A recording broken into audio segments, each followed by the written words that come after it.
Welcome to all my dear students. Namaste. Kem cho? Myself Priyesh Patel. You are at the right place on YouTube. Priyesh Sir Vidyapeeth. Friends, आज से हम शुरू करने जा रहे हैं 11th physics JEE neat and board के level. आप सबको पता है कि बोर्ड का लेवल थोड़ा सा बेसिक होता है, उसके बाद JEE और नीट का लेवल होता है, नीट के बाद JEE का लेवल आता है, JEE का लेवल थोड़ा टफ होता है।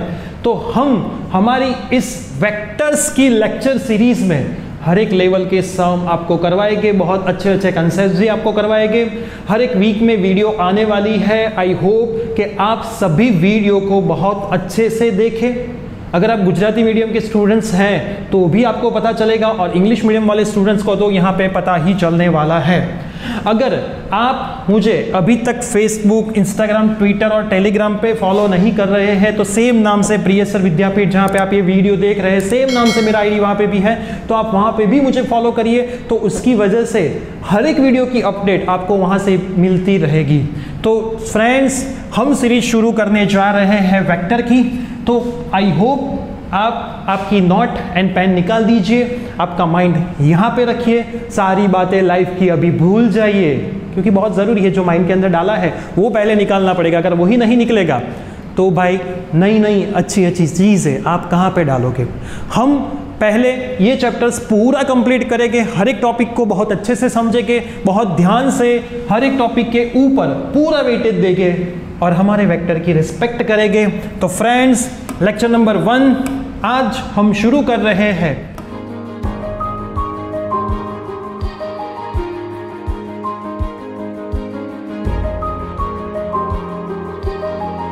जिसमें लेक्चर्स की हाइलाइट्स में आपको दे दूं तो लेक्चर्स की हाइलाइट में introduction of vectors, then need of vectors, vectors की जरूरियात क्या है, then difference of scalar and vector quantity, then representation of vector, vector and उसकी direction, then key points related to the vectors and the law of transmissibility and the parallel shifting of vectors.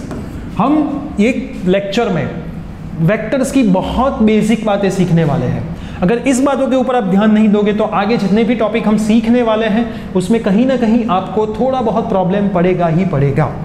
तो इस lecture को without skip किए, without fast forward किए, students प्यार से देखना। Done. तो शुरू करते हैं introduction and need of factors. देखिए, आज दोपहर को मैं घर गया था, मुझे भूख लगी थी, ऑलरेडी घर पे बहुत सारा काम चल रहा है तो मुझे बहुत भूख लगी थी। तो मेरी मम्मी ने बोला कि आज तो कुछ बनाया नहीं है, बहुत सारी चीज़ें अभी घर पे काम की पड़ी है तो कुछ बनाया नहीं है। तो मैंने बोला कि भाई मुझे बहुत भूख लगी है। तो मम्मी ने बोला एक काम कर, बाज़ार जा और 2 kg एप्पल लेके आ। तो मैं बाज़ार गया, 2 kg एप्पल लेके आया। मैंने खा लिए 2 kg एप्पल, बहुत मज़ा आया। फिर शाम को अगेन मुझे भूख लगी। मैंने मम्मी को बोला मम्मी भूख लगी है भाई, तू कुछ खाना तो बना दे। तो मम्मी ने बोला भाई तू एक काम कर, तू अगेन जा बाज़ार में और 2 kg और एप्पल ले आ। तो मैं बाज़ार में गया और 2 kg एप्पल लेके आया। तो टोटल 4 kg एप्पल मैंने पूरे दिन में खा लिए। तो आपको थोड़ा बहुत पता चल रहा होगा कि ये जो 2 है वो जो एप्पल है उसका मैग्नीट्यूड है।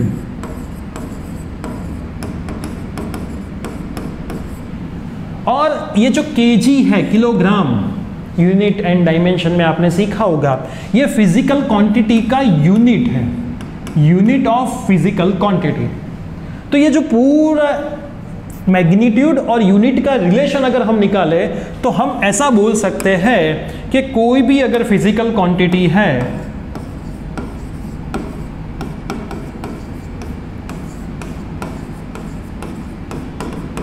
वो किससे बनती है, कोई भी फिजिकल क्वांटिटी है वो किससे बनती है। तो जो फिजिकल क्वांटिटी है वो बनती है मैग्नीट्यूड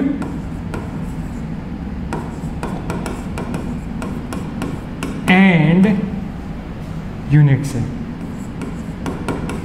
तो इसका अगर फॉर्मूला हम बना दें तो कोई भी physical quantity m into you से बनती है। लेकिन यहाँ पे कहीं पे मेरी मम्मी ने मुझे ऐसा नहीं बोला था कि भाई 2 kg एप्पल ईस्ट डायरेक्शन से लेके आना या फिर वेस्ट डायरेक्शन से लेके आना। मेरी मम्मी ने बोला था बाजार जाके लेके आना। लेकिन बाजार तो कहीं पे भी हो सकती है, आप जहां पे जाओ आपको पता हो। ऐसा मेरी मम्मी ने नहीं बोला था कि भाई तो 2 kg पॉजिटिव x डायरेक्शन में जाके लेके आना। तो ये जो बातें चल रही है वो स्केलर बातें चल रही है, कहीं पे डायरेक्शन मेंशन नहीं की है। तो अगर वेक्टर की बात करें फ्रेंड्स, अगर वेक्टर की बात करें तो इसके लिए हम एक स्टोरी लेते हैं। स्टोरी की बात करें तो ये हमारा एक किंग है जो पड़ा है उसकी पथारी में मरने के लिए गया है। ये हमारा किंग है। किंग कोई भी एक किंगडम का हमारा किंग है और उसके 2 संतान। ये सर, ये जो किंग है उसके 2 संतान के क्या नाम रखे, चंगू मंगू या राम और श्याम? तुझे जो भी लेना है ले ले भाई, तुझे राम और श्याम रखना है तो राम और श्याम रख ले, चंगू मंगू रखना है तो चंगू मंगू रख ले। तो हम लेते हैं ये जो किंग था उसके 2, एक राम। चलिए एक काम करते हैं, इसको हम मिटा ही देते हैं, हम ऐसे ही लिखते हैं, एक था हमारा राम ये वाला और दूसरा था श्याम।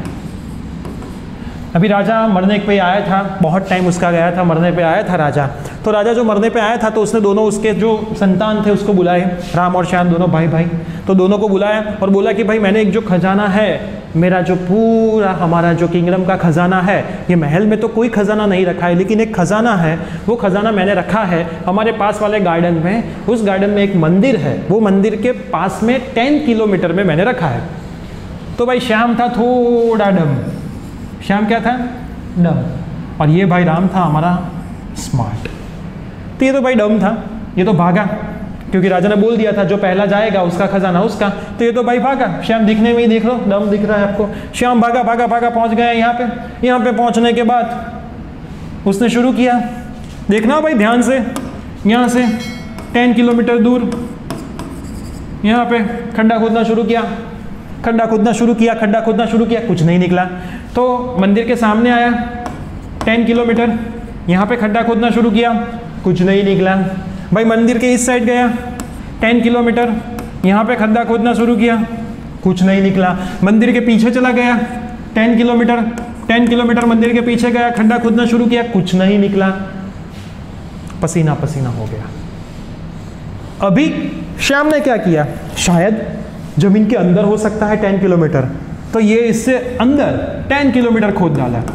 ऐसे तो कहीं पे कोई भी डायरेक्शन, हर एक डायरेक्शन में देख लो, हर एक डायरेक्शन में देख लो, ये तो प्रॉब्लम हो गया, खोड्यो डूंगर अने काढ़्यो उंदर, ऐसे सिचुएशन हो गई। तो श्याम तो आ गया टेंशन में। तो भाई राम यहाँ पे खड़ा था और राम को उसके पापा ने बोला कि मंदिर से ईस्ट से 30 डिग्री 10 किलोमीटर पे मैंने ये सारा खजाना छुपाया है। फिर श्याम तो घर आ गया था, राम गया, राम जाके मंदिर से ईस्ट से 30 डिग्री उसने खड्डा खोदा 10 किलोमीटर पे और जितना भी सामान था, जितना भी खजाना था वो लेके आ गया। तो आई होप कि आपके माइंड में अभी थोड़ा बहुत क्लियर हो रहा होगा कि ये वेक्टर की नीड क्या है, क्यों वेक्टर जरूरी है भाई, क्यों। ओके, आगे बढ़ते हैं।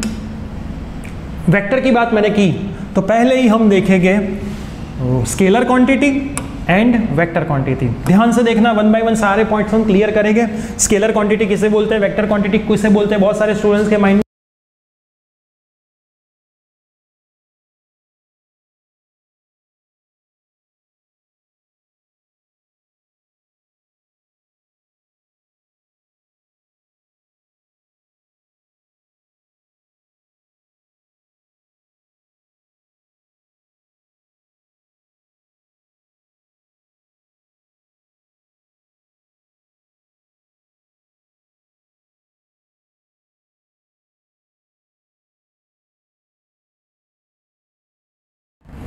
तो क्या हुआ। अगर मुझे टोटल करना है, अगर टोटल करना है तो मैं क्या करूँगा, 2 + 2 मतलब 4 kg हो जाएगा सारे एप्पल। मैंने कुछ देखा नहीं, टोटल 4 kg मेरे एप्पल यहाँ पे हो गए। क्लियर है। अगर मैं यहाँ पे वेक्टर क्वांटिटी की बात करूँ तो उसमें क्या है, न्यूमेरिकल वैल्यू तो है ही है, मतलब उसका मैग्नीट्यूड तो है ही है, उसकी डायरेक्शन भी है, ईस्ट है, वेस्ट है, नॉर्थ है, साउथ है, पॉजिटिव एक्स है, नेगेटिव एक्स है, positive Y, positive Z, negative Z, 30 degree 40 degree, east से वेस्ट से, उसकी डायरेक्शन तो है।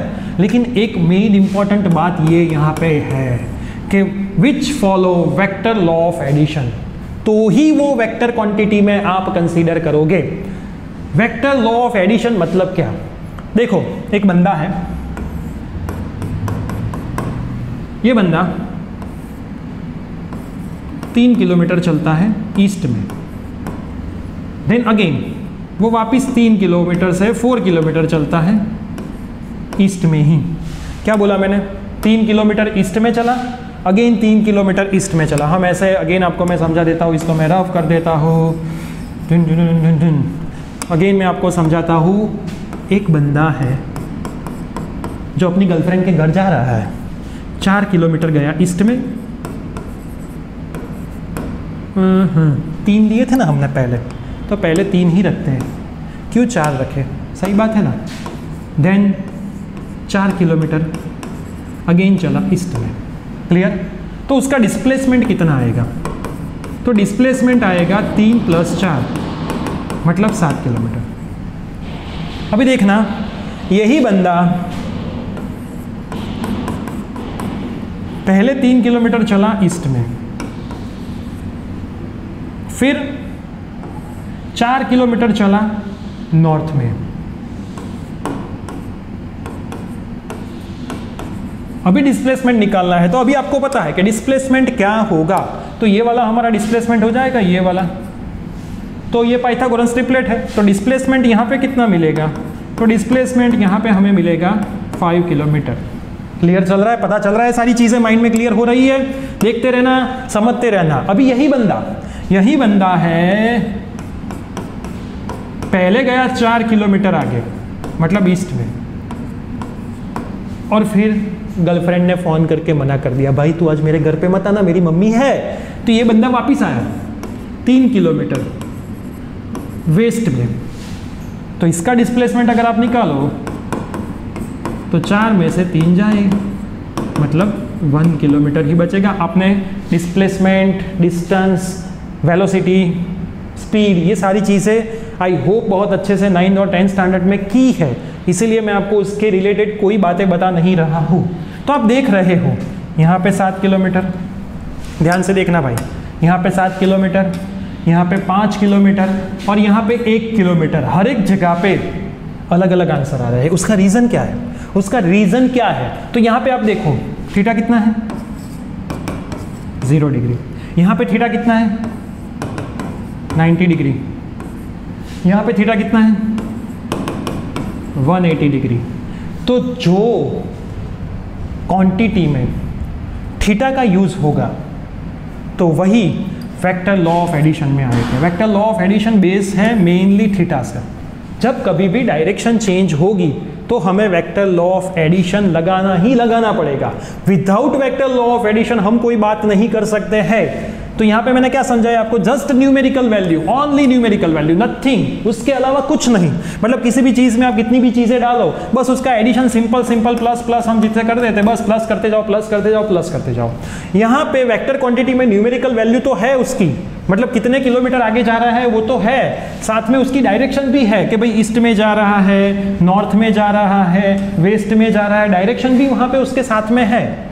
लेकिन वेक्टर लॉ ऑफ एडिशन भी वो फॉलो कर रहा है, उसको भी वो यहाँ पे अप्लाई करके ही कर रहा है। अगर मैं एक एग्जांपल और लूँ तो समझना, मैं ये वाला रफ करता हूँ। यहाँ पे हम लेते हैं एग्जांपल, समझना कि एक ब्लॉक है, इस ब्लॉक के ऊपर फोर्स लग रहा है, कितना मान ले?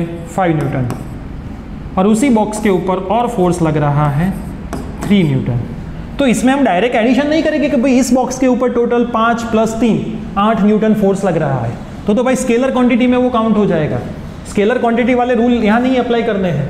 हम वेक्टर क्वांटिटी से अगर जाए, वेक्टर क्वांटिटी जो vector law of addition follow कर रहा है, तो 5 में से 3 माइनस हो गए क्योंकि उसकी डायरेक्शन ऑपोजिट है। तो ये आंसर कितना आएगा? 2 न्यूटन आएगा। अगर इसी ब्लॉक के ऊपर सेम डायरेक्शन में काम हो रहा होता, 5 न्यूटन और सेम 3 न्यूटन।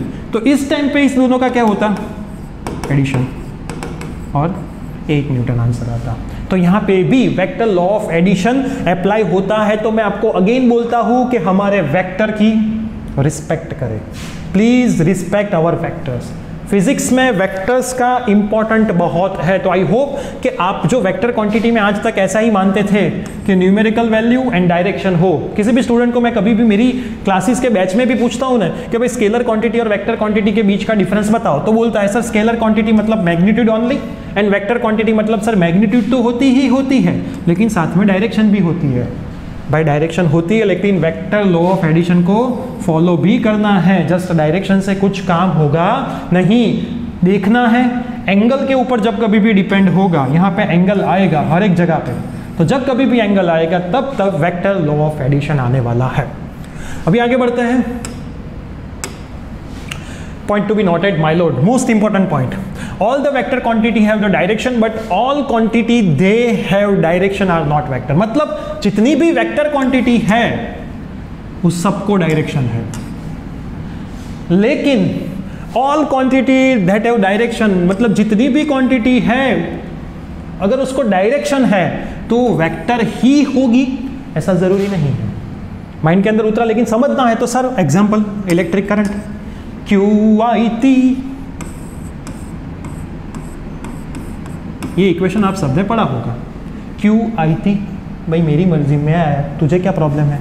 तो इसमें आपको पता है कि I क्या होता था, Q/T। Q मतलब उसका अगर यूनिट निकालना है तो कूलम भाई साहब, और T मतलब सेकेंड। उसकी बात हम नहीं करते, एम्पियर भी हम इसका यूज़ करते हैं। क्लियर, ये सारी चीज़ें 12th में आपको आने वाली है, लेकिन आप शायद 9th-10th में सीख गए होगे, मुझे इसकी बात नहीं कर दी है। देखो करंट की डायरेक्शन होती है, समझना समझना समझना। 5 एम्पियर और यहाँ से 4 एम्पियर और यहाँ से बाहर निकल रहा करंट कितना, वो अगर आपको पूछा है कि भाई ये करंट कितना, तो सिंपल है, कुछ है नहीं, 5 और 4 का एडिशन कर दो, 5 + 4 मतलब 9 एम्पियर, बात खत्म। अगर सेम टू सेम क्वेश्चन को मैं ऐसे करूं, 5 एम्पियर 4 एम्पियर, यहाँ से बाहर निकल रहा करंट कितना, तो यहाँ पे भी भाई लोग सेम ही आने वाला है, 5 + 4 मतलब 9 एम्पियर। इसमें भी कुछ चेंज नहीं होने वाला है। मतलब देखो दोस्तों, एंगल है, यहाँ पे एंगल था दोनों के बीच, यहाँ पे भी दोनों के बीच में एंगल था, डायरेक्शन भी थी। डायरेक्शन बहुत यहाँ पे इंपॉर्टेंट होती है, प्लस करने में माइनस करने में। तो भाई एंगल भी है, डायरेक्शन भी है। अगर मान लो ऐसी कोई फिगर होती, 5 एम्पियर 4 एम्पियर, बाहर कितना आएगा, तो 5 + 4 अगेन 9 एम्पियर। हर एक जगह पे एंगल भी है, डायरेक्शन भी है, मतलब डायरेक्शन तो है ही है, तो भी वो वेक्टर क्वांटिटी नहीं है। हमारा जो इलेक्ट्रिक करंट है वो हमारी स्केलर क्वांटिटी है। तो दोस्तों ये चीज़ याद रखना कि all vector quantity have direction, सभी वेक्टर क्वांटिटी है उसको डायरेक्शन है, but all quantity they have the direction are not vectors, वो वेक्टर्स नहीं है। आई होप कि ये क्लियर हुआ होगा। आगे देखते हैं। अगेन हम आ गए हैं हमारे डिफरेंस के ऊपर।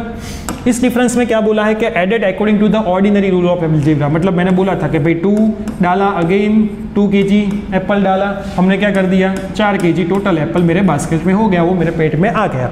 यहाँ पे क्या था, वेक्टर लॉ ऑफ एडिशन को फॉलो करना बहुत ज़रूरी है, उसी मुताबिक एडेड हो गए, मतलब थीटा के ऊपर कहीं ना कहीं वो डिपेंड रहेंगे। अगर एग्जांपल की बात करें तो डिस्टेंस स्केलर क्वांटिटी है, मास, जैसे ये मास ही है, कौन सी डायरेक्शन में, भाई 4 kg लग रहा है, कौन सी डायरेक्शन में, ऐसी कोई यहाँ पे चीज़ नहीं है। एनर्जी है, टेम्परेचर है, लेंथ है, वॉल्यूम है, वर्क है, ये सारी स्केलर क्वांटिटी है। और यहाँ पे डिस्प्लेसमेंट है, हमने डिस्प्लेसमेंट का ही एग्जांपल लिया था, वेलोसिटी है, एक्सेलरेशन है, फोर्स है, वो सारी हमारी कौन सी वेक्टर क्वांटिटीज़ है। तो स्केलर क्वांटिटी और वेक्टर क्वांटिटी, स्केलर क्वांटिटी में याद रखना ऑर्डिनरी रूल जो अलजेब्रा का है उसको फॉलो करता है, ये वेक्टर लॉ ऑफ एडिशन को फॉलो करता है। ये दो चीज़ें यहाँ पे फ्रेंड्स याद रखना बहुत बहुत बहुत बहुत बहुत ज़रूरी है। अभी हम बात करेंगे रिप्रेजेंटेशन ऑफ वेक्टर। वेक्टर को हम रिप्रेजेंट कैसे करते हैं।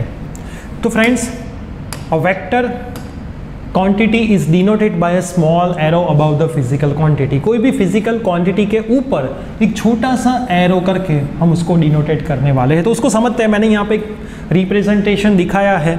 यहाँ पे ये जो वेक्टर की टेल है और यहाँ पे ये वेक्टर का हेड है, और ये जो पूरा है वो वेक्टर की लेंथ है। यहाँ से लेके यहाँ तक वेक्टर की लेंथ है। तो ये जो लेंथ है वो लेंथ क्या रिप्रेजेंट करता है? तो भाई लोग, रिप्रेजेंट लेंथ जो करता है वो मैग्नीट्यूड करता है।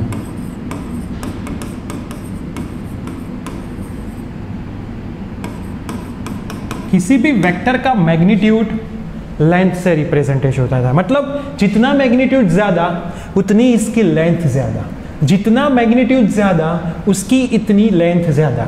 तो मान लो अगर मुझे समझाना है 4 न्यूटन फोर्स, तो अगर मुझे 4 न्यूटन का फोर्स किसी भी वेक्टर के उसे ड्रॉ करके दिखाना है, तो मैं क्या करूँगा, 1 newton is equal to 1 centimetre ले लेता हूँ। तो यहाँ पे मेरे 4 newton is equal to 4 centimetre हो जाएगा। तो यहाँ पे मैं क्या करूँगा, मस्त वेक्टर बना दूंगा। इसी वेक्टर के ऊपर 4 सेंटीमीटर साइड कर दूंगा, 1 2 3 एंड 4। थोड़ा प्रॉपर नहीं बना है भाई लोग, समझ लो, मान लो।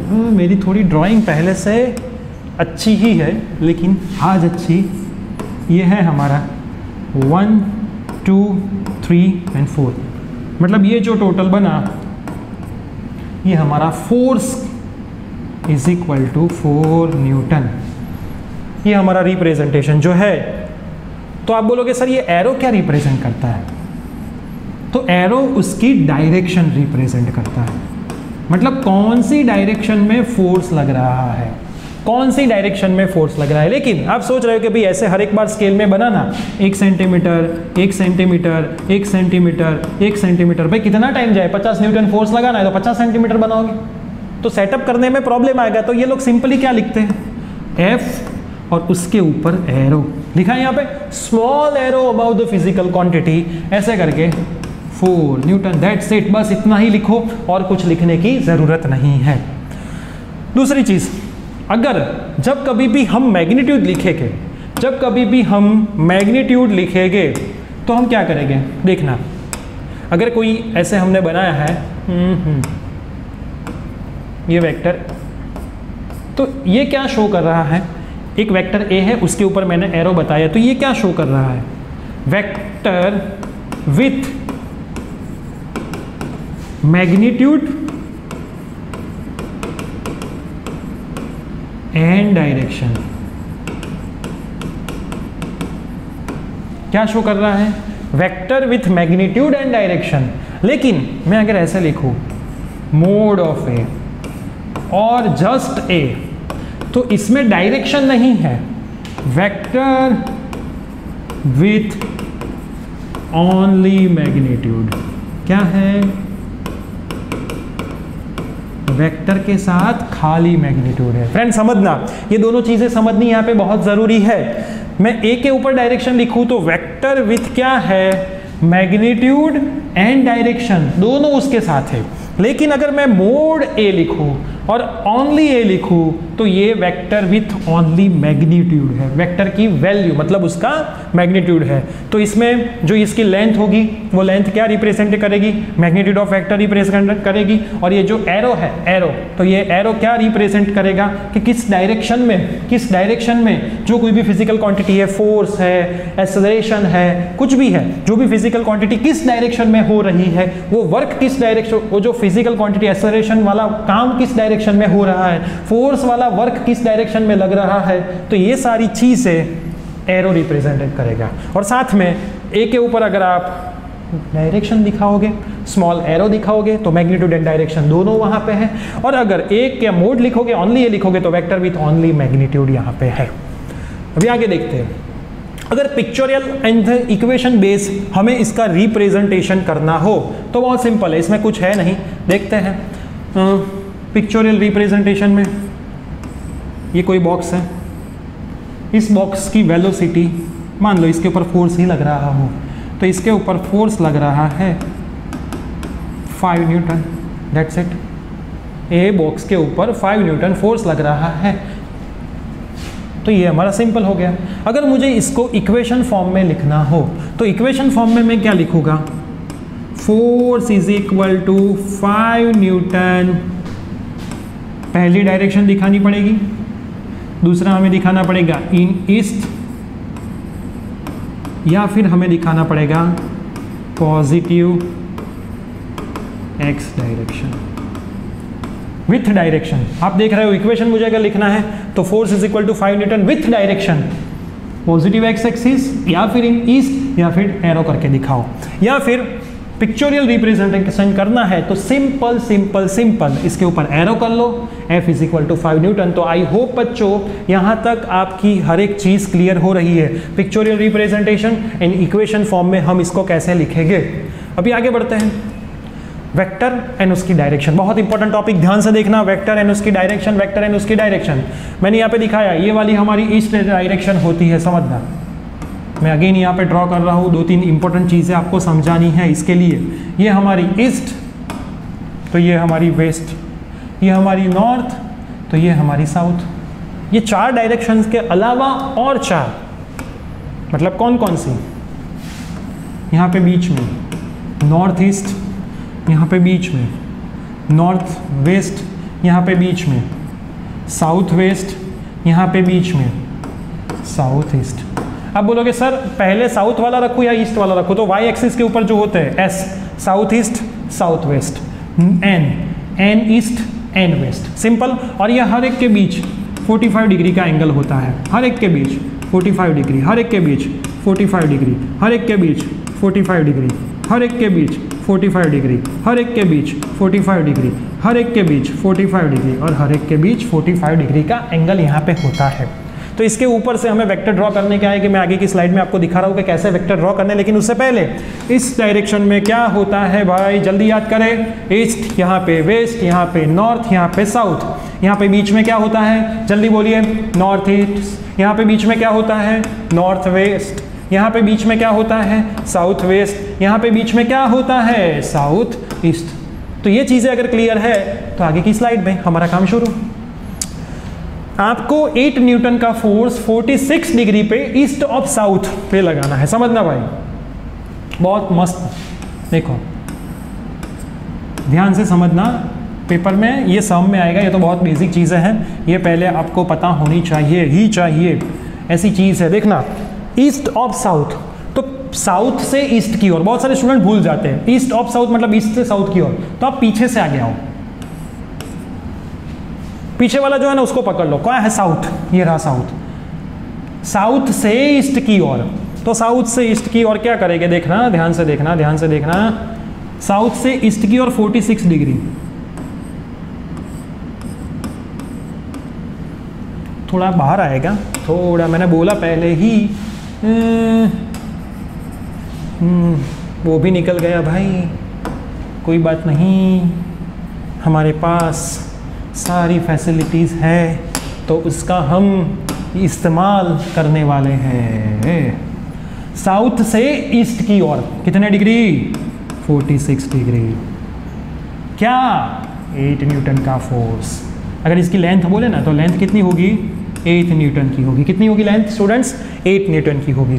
अभी देखना, अभी देखना, अभी देखना,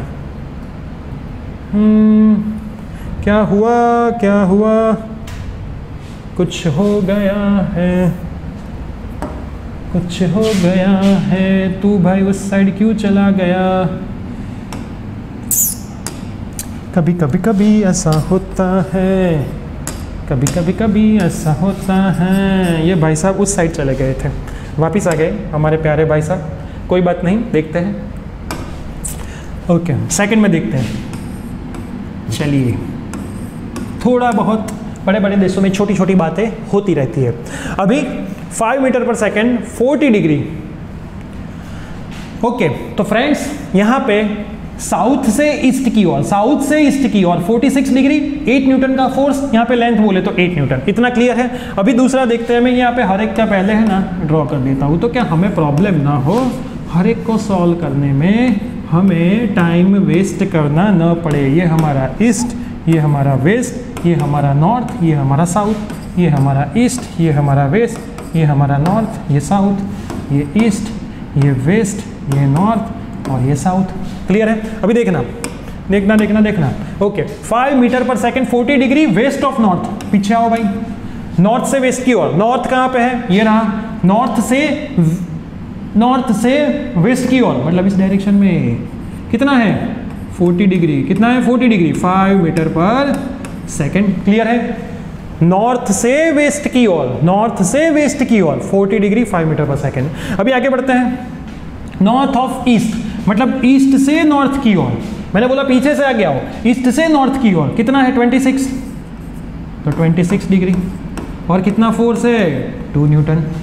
अभी आगे बढ़ते हैं। साउथ ऑफ वेस्ट, वेस्ट से साउथ की ओर। कहाँ पे है वेस्ट, ये रहा, यहाँ नीचे पे साउथ है, 40 डिग्री बोला है तो यहाँ पे खींच लो 40 डिग्री, 7 मीटर पर सेकेंड का स्क्वायर। तो मैंने बहुत सिंपल आपको सिखाया, पीछे से आगे आना है। कहाँ से, पीछे से आगे, south to east, north to west, north to west. यहाँ पे क्या है, east to north, east to north, और यहाँ पे west to south, west to south. जो भी डिग्री बोली है, जो भी फिजिकल क्वांटिटी हमें दी है, वो जस्ट हम आप यहाँ पे अप्लाई कर देनी है। सिंपल। तो ये यूज़ हम करेंगे सम में जब आगे जाएंगे। यहाँ पे बहुत सारे वेक्टर के रिलेटेड की पॉइंट्स भी हमें सीखने हैं। पहला की पॉइंट हमारा यहाँ पे क्या है, जब कभी भी आप कोई वेक्टर का रोटेशन 2 पाई करोगे, 2 इंटू पाई, बहुत इंपॉर्टेंट चीज़ है। 2 इंटू पाई, पाई मतलब 180 डिग्री। कितना 180 डिग्री, तो टोटल कितना आएगा 360 डिग्री आएगा। 360 मतलब पूरा घूम जाओ, डूब जाओ नहीं, डूब जा तेरे प्यार में, ऐसी नहीं, घूम जाना है, पूरा घूम जाना है। तो जब कभी भी आप कहीं पे पूरा रोटेशन करके आओगे तो वेक्टर आपको वापस मिल जाएगा। क्या मिल जाएगा आपको, आपका वेक्टर वापस मिलेगा। तो 2 पाई के रोटेशन से या फिर 360 डिग्री घूमने से आपको आपका वेक्टर वापस मिलता है। ये हमारा वेक्टर का पहला की पॉइंट है जो आपको याद रखना है। आगे देखते हैं angle between the 2 vectors. 2 vectors के बीच का एंगल भाई बहुत इंपॉर्टेंट चीज़ है, ये तो ध्यान से देखना। कोई भी 2 वेक्टर है, पहले तो एक बात आपके माइंड के अंदर डाल दो कि जो 2 वेक्टर्स होंगे उसके बीच का एंगल होगा वो आपको मिनिमम वाला लेना है, पहली चीज। दूसरी चीज, 0 से कम नहीं आएगा और 180 से ज्यादा नहीं आएगा। 0 से कम वेक्टर नहीं आएगा और 180 से ज़्यादा नहीं आएगा, इन बिटवीन ही आएगा। हमारा थीटा इन बिटवीन ही आने वाला है। तो मैंने यहाँ पे लिखा ही हुआ है 0 less than or equal to, theta less than or equal to 180 degree. 180 degree clear है। तो हम समझते हैं ये 2 वेक्टर से, ए वेक्टर है और बी वेक्टर है। इसके लिए कंडीशन है भाई, टेल से टेल, ताल से ताल मिला, ताल से ताल मिला। टेल से टेल जुड़ी होनी चाहिए। देखो यहाँ पे टेल से टेल जुड़ी है, टेल से टेल। यहाँ पे हमने देखा था कहाँ गया कहाँ गया कहाँ गया, ये हमारी टेल, ये हमारी टेल और ये हमारा हेड। तो दोनों वेक्टर की टेल से टेल जुड़ी होनी बहुत ज़रूरी है। टेल से टेल यहाँ पे जुड़ी है तो 2 वेक्टर के बीच का एंगल यहाँ पे हमने थीटा दे दिया है, 5 बोला है। तो ये कितना होगा, ये 2 पाई माइनस 5 होगा, 2 पाई माइनस 5 होगा, 2 पाई माइनस 5 होगा। अगेन अगर समझना है तो यहाँ पे बना देते हैं। ये 2 वेक्टर है, ये पहला वेक्टर ए वेक्टर, दूसरा वेक्टर बी वेक्टर, इस दोनों के बीच का एंगल 5 है। तो ये जो बचा वो क्या होगा 360 माइनस 5 और 2 पाई माइनस 5 होगा। तो इस दोनों में छोटा एंगल कौन सा है, छोटा एंगल ये वाला है। तो हमें इस दोनों के बीच का एंगल जो भी 5 होगा वो लेना पड़ेगा। तो एंगल बिटवीन द 2 वेक्टर्स हमें कौन सा कंसीडर करना है, ये बहुत इंपॉर्टेंट है। 2 एंगल हमें हर बार मिलेंगे, लेकिन दोनों में से जो सबसे छोटा वाला होगा वो ही हमें लेना है। एंगल की वैल्यू 0 से कम नहीं आएगी, 180 से ज़्यादा भी नहीं आने वाली है। तो समझते हैं, एक एग्जांपल लेके क्लियर हो जाएगा कि ये 2 वेक्टर्स है। मान लो ये वेक्टर हमारा ए है और ये वेक्टर हमारा बी है। यहाँ पे एंगल दिया हुआ है 300, टोटल कितना होता है 360। तो इस दोनों के बीच का एंगल कितना आएगा, चलो मैं यहाँ पे नई फिगर बनाता हूँ। इस फिगर को हम टच नहीं करते हैं। ये हमारा अगर A है, ये हमारा अगर B है, ये वाला 300 दिया हुआ है, तो ये जो बचा वो कितना आएगा भाई 360 माइनस 300 आप लगा लो तो कितना आएगा 60 डिग्री। अभी देख लो इस दोनों में से छोटा वाला कौन सा है, 300 छोटा वाला है या फिर 60 छोटा वाला है, तो थीटा कितना है छोटा वाला 60, तो यहाँ पे दोनों के बीच का एंगल क्या होना चाहिए 60। एक कंडीशन यहाँ पे भी अप्लाई है, ताल से ताल मिलाओ, तो भाई टेल से टेल तो ऑलरेडी मिली हुई है, इसलिए तो मैंने यहाँ पे कुछ देखा नहीं, मैंने कुछ बोला नहीं, लेकिन आपको याद रखना है कि ताल से ताल मतलब टेल से टेल जुड़ी होनी बहुत जरूरी है। अभी इसमें आप देखोगे sir ji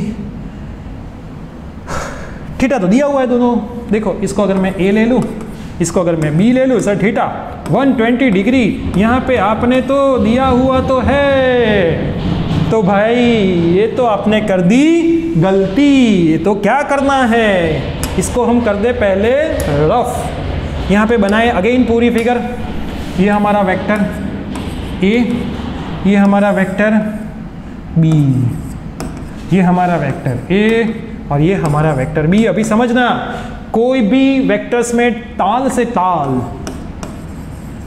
tell to tell मिलनी बहुत ज़रूरी है। यहाँ पे ताल से ताल मिला हुआ नहीं है, देखो यहाँ पर इसका ताल यहाँ पे है, इसका तो भाई यहाँ पे कहीं पे है, इसका तो यहाँ पे है, इसका यहाँ पे कहीं पे है, तो ये तो मिला हुआ नहीं है, तो क्या करेंगे हवन करेंगे, क्या करेंगे हवन करेंगे, कुछ नहीं करेंगे, इसको इसकी लाइन ऑफ एक्शन पे हम आगे खींच लेंगे। तो क्या करना है भाई, ये मेरा A वेक्टर है, थोड़ा दूर ड्रॉ करना पड़ेगा, जगह नहीं है, थोड़ा दूर ड्रॉ करते हैं। ये मेरा A वेक्टर है, ये मेरा B वेक्टर है। मैंने क्या किया, उसकी लाइन ऑफ एक्शन पे इस वेक्टर को मैंने आगे खींच लिया। अभी यहाँ पे एंगल कितना था 120 डिग्री, ये टोटल एंगल कितना होगा 180 डिग्री, तो मैं 180 में से 120 माइनस कर दूँ, 180 डिग्री माइनस 120 डिग्री कितना आएगा 60 डिग्री आएगा, तो मेरा थीटा क्या हो जाएगा 60 डिग्री। सर जी ये तो ऐसा हुआ कि दिखता कुछ और है और होता भी कुछ और है। हाँ माय डियर मिस्टर बका, ये यही चीज हुई कि दिखता कुछ और है, दिखता कुछ और है और होता कुछ और है।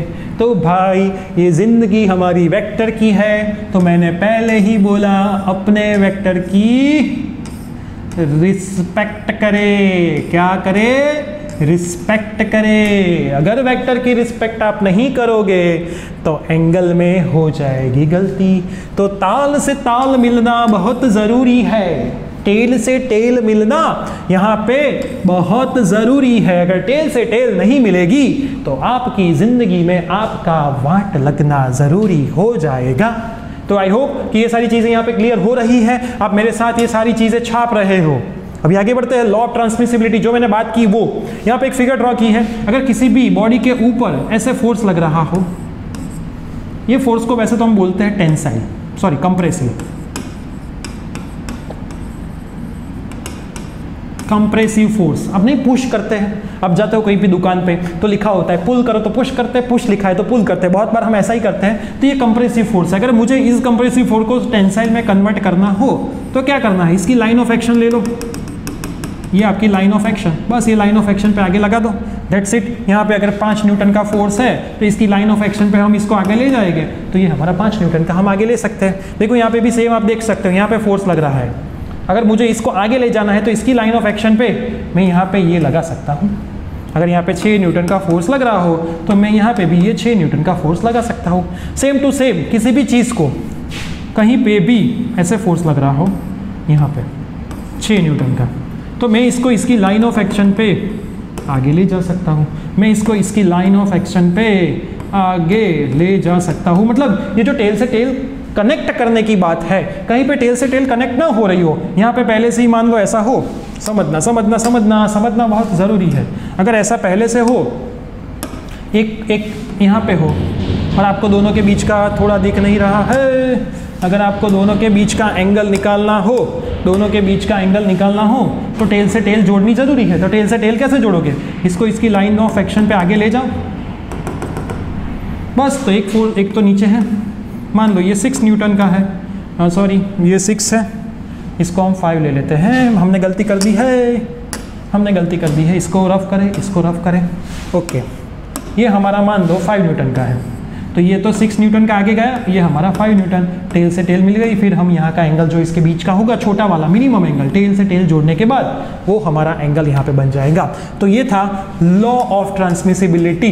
बहुत सारी बुक में ये नहीं दिया होता है, लेकिन आप जब आगे पढ़ोगे, JEE नीट का लेवल करोगे तो लॉ ऑफ ट्रांसमिसिबिलिटी उसमें लिखा होगा। उसकी लाइन ऑफ एक्शन के ऊपर सेम फोर्स को आप टेंसाइल में से, सॉरी कंप्रेसिव में से टेंसाइल कर सकते हैं। कंप्रेसिव मतलब पुश, और उसको कन्वर्ट करोगे किस में? टेंसाइल में। किस में? टेंसाइल में, पुल में। क्या करोगे? पुल फोर्स में उसको हम कन्वर्ट कर देंगे। अभी parallel shifting theorem, most important theorem है। पैरेलल शिफ्टिंग के बिना तो लाइफ में कुछ काम होने नहीं वाला है। पैरेलल शिफ्टिंग थ्योरम मतलब क्या, उसका यूज क्या है? देखो ये कोई वेक्टर है, इस वेक्टर को आप पैरेलली शिफ्ट कर सकते हो। डायरेक्शन चेंज नहीं करनी है, आप उसको पैरेलली शिफ्ट कर सकते हो। अभी आप बोलोगे सर ये जो पैरेलली शिफ्ट करने का फंडा है थोड़ा समझाओ, क्लियर करो। देखो हम क्लियर करते हैं इसको। अगर कोई वेक्टर है, यहाँ पे लग रहा है फोर्स, लग रहा है इस डायरेक्शन में फोर्स है, मान लो 5 न्यूटन ही हम रखते हैं स्टैंडर्ड वैल्यू। यहाँ पे दिया हुआ है 30 डिग्री। तो यहाँ पे आप रखोगे तो थोड़ा काउंट करने में प्रॉब्लम होगा, तो इसको हम क्या करेंगे? पैरेलली शिफ्ट कर देंगे। इसको हम पैरेलली शिफ्ट कर देंगे। कर दिया सर, ये तो बहुत ईजी हो गया। कंपोनेंट कंपोनेंट निकालने हैं इसके, F cos theta F sine theta, तो मज़ा आ जाए। तो ये तो बहुत ईजी हो जाएगा। अगर यहाँ पे कोई है 6 न्यूटन फोर्स और उसका एंगल यहाँ पे बन रहा है 40 डिग्री, तो इसको आप पैरेलली शिफ्ट कर दो। यहाँ पे 6 न्यूटन का फोर्स और कितना आएगा? एक्स एक्सिस के साथ 40 डिग्री बन जाएगा। तो यही फायदा है पैरेलल शिफ्टिंग। थोड़ा पैरेलल नहीं लग रहा है, लेकिन समझ देना ये पैरेलल शिफ्टिंग थ्योरम का ही हमने यहाँ पे आपको क्लियरली पैरेलल दोनों दिख रहा है। यहाँ पे थोड़ा बहुत अप एंड डाउन है, लेकिन चलता है। पैरेलली शिफ्टिंग थ्योरम में हम वेक्टर को अपने हिसाब से, अपनी कन्वीनियंस के हिसाब से पैरेलली शिफ्ट करेंगे, तो आपको प्रॉब्लम कहीं पे ना आए, सम सॉल्व करने में थोड़ा ईजी रहे। तो पैरेलल शिफ्टिंग थ्योरम जो वेक्टर्स का इंपॉर्टेंट की पॉइंट है, ये तो आप याद रखना ही रखना। Law of transmissibility and parallel shifting of vectors, ये दोनों का हम यूज करेंगे और थोड़े बहुत सम सॉल्व करेंगे। यहाँ पे आपके सामने एक सम लिखा हुआ है, एक वेक्टर ए है, एक वेक्टर बी है, एक वेक्टर सी है।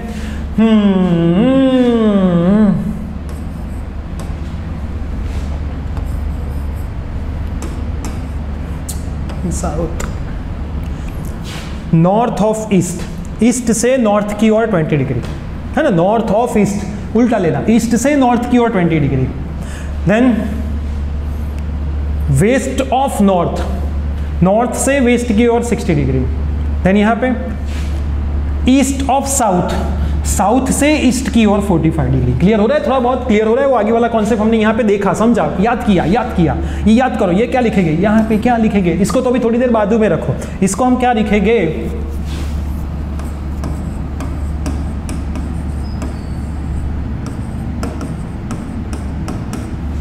कितना? 20 degree. North of east, east से नॉर्थ की ओर, यहाँ पे हम क्या लिखेंगे? नॉर्थ से वेस्ट की ओर, यहाँ पे हम क्या लिखेंगे? 45 degree, C vector 45 degree east of south, south से ईस्ट की ओर 45 डिग्री। क्लियर हो रहा है? ओके। अभी जो हमारा सम था इसके ऊपर हम बातें कर रहे हैं। Angle between A and B आपको फाइंड करना है। ए और बी के बीच का एंगल पहले से ताल मिलाते हैं। ताल से ताल मिलाओ, टेल से टेल हमें मिलानी है। तो टेल से टेल कितना मिलाएगी? यहाँ पे हमारी ए डायरेक्शन में वेक्टर है, ये कितना दिया है? एंगल 20 डिग्री हमें दिया हुआ है। ओके। अभी ये जो हमारा बी वेक्टर है, बी, उसको ले जाओ आगे, उसकी लाइन ऑफ एक्शन, पे उसको ले जाओ आगे। टिचुक, ये थोड़ा ले गए आगे। यहाँ पे 60 डिग्री था, तो 60 डिग्री कहाँ पे आएगा? यहाँ पे आएगा। तो ये बाकी बचा कितना हो जाएगा? टोटल 90 होता है, 30 डिग्री होगा। 30 डिग्री होगा। यस सर होगा। तो अभी ए और बी के बीच का एंगल निकाल लो, बहुत इजी हो गया भाई ये तो। ए और बी के बीच का एंगल टोटल 20 प्लस 30 मतलब 50 डिग्री। क्या किया हमने, टेल से टेल जुड़ी नहीं थी, ए और बी, किसी को तो भूल ही जाओ, अभी किसकी बात चल रही है, एंगल बिटवीन ए और बी की बात चल रही है, तो सी को तो भूल जाओ।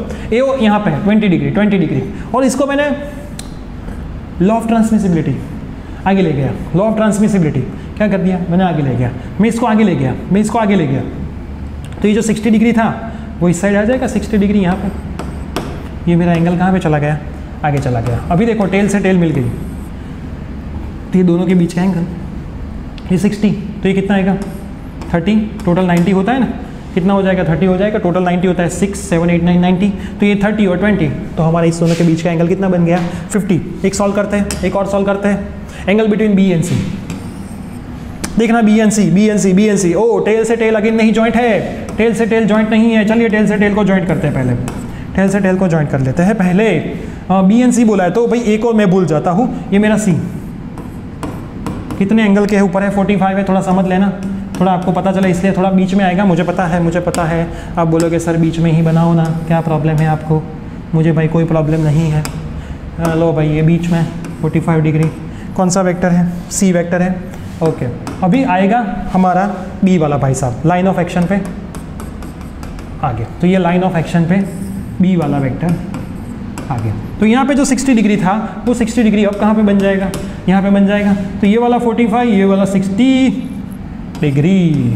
तो अभी जो बाकी बचा वो एंगल कहाँ है, यहाँ है, दोनों के बीच टेल से टेल जॉइंट हो गए। यहाँ वाला एंगल अगर निकालना है तो 60 डिग्री में से 45 डिग्री को माइनस कर दो। अरे साहब आ तो बहुत सैलू થઈ ગયું, 60 डिग्री में से अगर 45 डिग्री हम निकाल देते हैं तो 15 डिग्री बचता है, कितना बचता है 15 डिग्री बचता है। सिंपल है, आगे बढ़ोगे जब यहाँ पे आप ले जाओगे ये हमारे बी वेक्टर को, तो ये दोनों के बीच का 60 में से 45 को निकाल दो, ये वाला एंगल कितना आ जाएगा 15 डिग्री आ जाएगा। अभी एक और सम करते हैं, ए और सी के बीच का एंगल कितना है, ए और सी के बीच का एंगल अगर निकालना है तो यहाँ पे ए और सी के तो टेल से टेल जुड़े ही हुए हैं। आप बोलोगे सर मिनिमम वाला कैसे पता चले, तो भाई ये एक एंगल है और ये एक एंगल है, तो आपको दिख रहा है ये वाला जो पूरा बना वो तो बहुत बड़ा एंगल है, ये वाला छोटा है, तो हम इसमें मिनिमम एंगल इसको ही कंसिडर करेंगे, मिनिमल थीटा। ये हमारा कौन सा हो जाएगा, मैक्सिमम वाला थीटा। तो मैंने तो बोला था जब कभी भी आप थीटा कंसिडर करते हो तो मिनिमम ऑफ 2 वेक्टर्स, लेकिन कैसे वेक्टर्स, ताल से ताल मिला हो, टेल से टेल कनेक्ट होने जरूरी है। तो टेल से टेल कनेक्ट वाले हमारे वेक्टर को देखे तो टेल से टेल यहाँ पे कनेक्ट ही है, दोनों के बीच का एंगल निकालना ही है, तो ये 45 दिया है तो ये भी 45 हो जाएगा, टोटल 90 होगा। अगर इस दोनों का एडिशन करें 45 प्लस 20 तो 40 50 60, एंगल कितना आ जाएगा 65। सर ये तो बहुत इजी हो गया, इसमें तो कोई प्रॉब्लम नहीं है, 40 50 60 टोटल एंगल 65, टेल से टेल्स कनेक्टेड थे, कुछ करने की जरूरत नहीं, ये मिनिमम था ये मैक्सिमम था, तो हम कंसीडर करेंगे मिनिमम वाले एंगल को, तो यहाँ पे हमें कोई प्रॉब्लम नहीं पड़ेगा। तो ये मैंने आपको एक होमवर्क के लिए सम दिया है, आप इसको पोस्ट करके इसको क्लिक कर दो, स्क्रीनशॉट निकालना है तो स्क्रीनशॉट निकाल दो, सबके आंसर मुझे चाहिए, और आई होप ये सारे आंसर आप कमेंट बॉक्स में नीचे लिखोगे कितने आंसर आते हैं, मैं आपको रिप्लाई दूंगा कि आपके आंसर सही है या गलत है। यहाँ पे बोला है सी का 45, ए का 45 और बी का 60 degree, angle between A and B and C and A and C आपको फाइंड आउट करने हैं। मैंने आपको एक होमवर्क में दिया है, law of transmissibility and parallel shifting का सम। तो फ्रेंड्स यहाँ पे आज हमने कितनी चीजें सीखी, 1 बाय 1 फटाफट से सारी चीजें के ऊपर एक ओवरव्यू डाल देते हैं। पहली चीज हमने सीखी थी कि भाई वेक्टर की जरूरियात क्या है, नीड क्या है, वेक्टर की नीड क्या है, तो हमने एक मस्त वाली स्टोरी समझी थी खजाने वाली। तो ये बहुत इंपॉर्टेंट वेक्टर की नीड थी कि भाई डायरेक्शन हमें पता होनी चाहिए, मैग्नीट्यूड से मतलब कितने किलोमीटर दूर खजाना है उससे काम नहीं चलेगा, लेकिन डायरेक्शन बहुत इंपॉर्टेंट है। उसके बाद हमने बात की थी न्यूमेरिकल वैल्यू, इसमें न्यूमेरिकल वैल्यू डायरेक्शन है, लेकिन वो वेक्टर लॉ ऑफ एडिशन को मतलब जो थीटा वाला फंडा था वो बहुत यहाँ पे इंपॉर्टेंट है। उसके बाद हमने बात की थी करंट के बारे में कि भाई करंट की डायरेक्शन होती है, लेकिन तब भी वो वेक्टर क्वांटिटी नहीं है, वो वेक्टर क्वांटिटी इलेक्ट्रिक करंट जो है वो वेक्टर क्वांटिटी यहाँ पे नहीं है। क्यों थी वो मैंने आपको समझाया। उसके बाद ऑर्डिनरी रूल, यहाँ पे वेक्टर लॉ ऑफ एडिशन से दोनों ऐड होते हैं, एग्जांपल हमने देखे।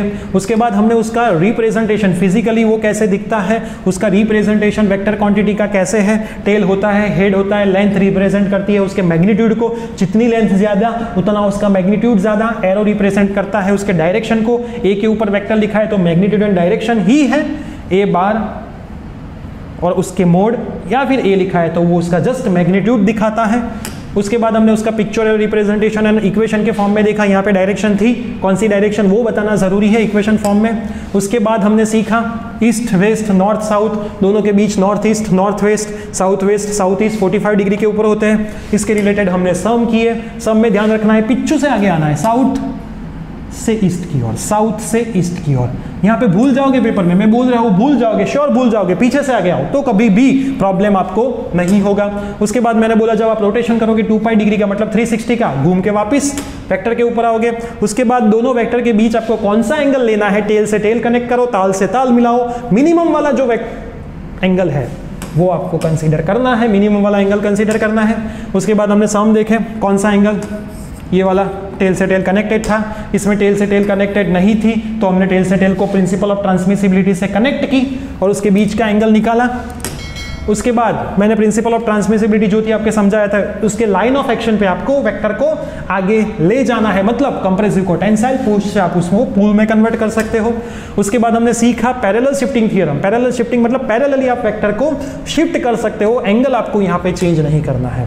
उसके बाद law of transmissibility and parallel shifting vectors के हमने सम किए, टेल से टेल मिल के ही आप उस दोनों के बीच का एंगल निकाल सकते हो। तो मैंने आपको 3 सम करवाए, एक सम आपको होमवर्क में दिया। तो दोस्तों ये हमारा था लेक्चर नंबर 1। लेक्चर नंबर 1 को अच्छे से रिवाइज करें, अपनी खुद की नोट्स बनाएं, होमवर्क के सम करें, क्या आंसर आता है उसको कमेंट बॉक्स में लिखें। और आप मुझे अभी भी Instagram, Facebook, Telegram and Twitter पे फॉलो नहीं कर रहे हो तो प्रियसर विद्यापीठ सेम नाम से मेरा वहाँ पे अकाउंट है। JEE नीट गुजसेट रिलेटेड कोई भी अपडेट आएगी, हमारी कोई नई वीडियो भी आती है चैनल के ऊपर तो मैं वहाँ पे नोटिफिकेशन रखता हूँ। यूट्यूब में भी नोटिफिकेशन है, तो अगर यूट्यूब में आपने अभी तक मुझे सब्सक्राइब ना किया तो सब्सक्राइब बटन को क्लिक कर दीजिए, पास में जो बेल आइकन है उसे भी प्रेस कर दीजिए। तो इन फ्यूचर कभी भी इसका लेक्चर नंबर 2 में अपलोड करूँ तो उसकी नोटिफिकेशन आपको मिलती जाए। ये सीरीज हम अच्छे से चलाने वाले हैं और आपको JEE और नीट के लेवल तक ले जाएंगे। उसमें क्या पूछते हैं, कैसे कैसे वेक्टर में से क्वेश्चन आते हैं, प्रीवियस ईयर्स में कैसे कैसे क्वेश्चन आए वो भी हम आपको यहाँ पे सॉल्व करवाने वाले हैं। तो हमारे साथ बने रहें, वीडियो को लाइक करें, आपके जितने भी फ्रेंड्स हैं उस सब में इस वीडियो को शेयर करें तो वो सब भी हमारे साथ जुड़ सके। All the very best, thank you.